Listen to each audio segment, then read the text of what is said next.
Andrew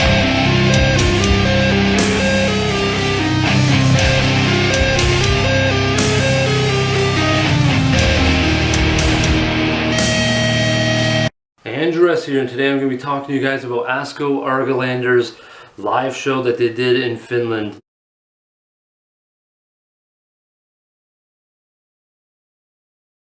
Now, they recently reached out to me and asked me if I could talk about this live show, and I wasn't quite sure how I wanted to present this. Usually, of course, I talk about the music and breaking that down, as well as like the emotion and atmosphere. I sort of give off metaphors, but this I wanted to do a little differently. I want to talk about the stage show, the sound live, everything that a live show encompasses. And I want to talk about how energetic, exciting, full of pizzazz, and how fun they are.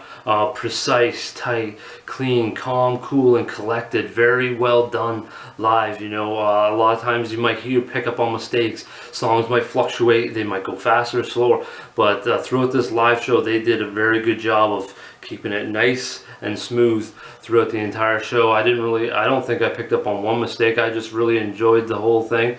I felt they also had great fan engaging stage presence, great energy, especially from Asko. He really got the crowd into it. He gave off a great presence as well, and that's really good for getting the fans excited and into the show, and they sort of give it right back. That's something that Rob Halford, Bruce Dickinson, Ronnie James Dio are always great at, is getting the fans into it, and then you just get this just overwhelming amount of energy going, and everybody's excited and into the songs. So I think Asko, he did a fantastic job of doing that, as well as making sure he stayed on cue with his lyrics, and his vocal performance as well. So that's always something that you're trying to do simultaneously at the same time.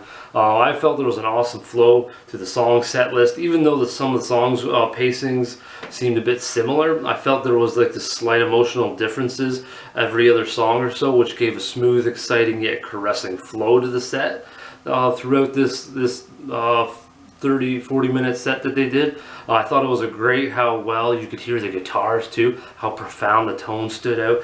It had that old 60s 70s tone. It had some crunch, but you could also really hear the leads come through, so the sound was really good there. And it also was really nice because it separated itself from the vocal performance of Asko, who's more baritone and full sounding. So we had good separation there, as well as like from the bass and the drums. Everything really came through very clear and audible, which is pretty good live. Sometimes you won't hear something live, something will disappear. The drums might be really loud. I've performed at that where the drums were super loud, or you didn't really hear them because they weren't mic'd up well. But this, we really got to hear every instrument and hear Asko very clearly. So that was really well done from the sound perspective. I felt the drum work was impeccable, great timing, never strayed, nice spice and flavor throughout. I thought that was really well done, because not a lot of times, but sometimes you'll hear drummers, it'll be much faster. I know I've done that where you don't even realize when you're drumming back there that you're drumming like 2-3 times fast in a song. Then the guitarist gives you a look at you like, what are you doing? I've definitely had that happen, but his drum work was impeccable, and that can be tricky to do. That's a lot of practice and a lot of work done on the drum kit to do that, especially through an entire set, not getting tired. Now I'm going to talk about a few of these songs, and one of them they hit on that I really thought it stood out to me immediately as soon as I heard it was Del Shannon's Runaway.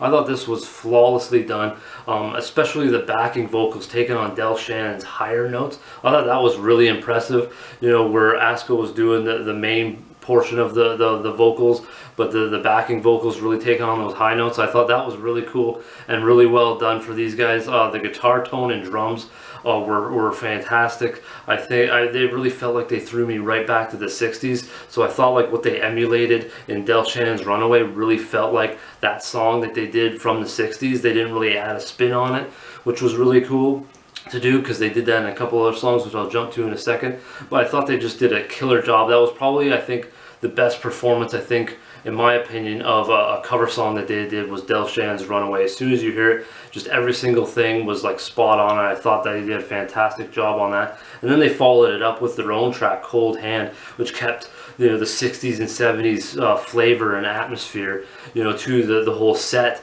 intact. That's the way Cold Hand really feels, but it has also a bit of a modern flavor as well. And I like the atmosphere behind that. So I thought there was some nice flow, you know, coming out of Runaway into Cold Hand. I thought that was really good song placement for Asko Argillander doing that for a live show. Speaking of flavor, I really like what they did with Queen's We Will Rock You and Creedence Clearwater Revival's Proud Mary. They just turned it up a notch and made it a bit of their own. You know what song it was when the song broke in, and you could tell what it was once the lyrics started to hit, but they just added their own little flavor to it, and I thought that was a nice touch to those two songs. And that's what I really liked about this set, is like some cover tunes they did, you know, traditionally, and then other ones they sort of added a little spice and flavor here to them to sort of make it their own for the set, you know, change it up a little bit, as well as some of their own songs in there. So I really thought this set had a really interesting flow to it, a lot of different types of energy, different types of songs. We go from,